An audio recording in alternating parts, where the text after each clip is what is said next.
දැන් උඹට ඕනේ ඉස්සන්නේ තාත්තගෙනම ලියන තීරුවේ මගේ නම දාගන්න. ඒක තේරුම් ගන්න.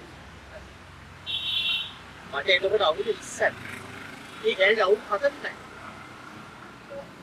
මට මේ නාටකීය මිසක් දෙන්න මට මේ කසාද බඳු ලෝකනාවක් නැහැ. මට ඒකත් ඔය ඒ කියන්නේ දරුවෝ හදන්න කියේ මට ආරංචි මීට මාස කිහිපයකට ඉස්සෙල්ලා ඒ ගෑණි ඔත්පල වෙලා ඉඳලා මැරුණා කියලා. මම ඒ ගෑණිව බාරගත්තා නම් අද මගේ ජීවිතේම නාස්ති වෙලා. අනිත් එක ඒ ගෑණිගේ ශේෂ වෙච්ච උඹේ තාත්තා වෙන්න වෙනවා.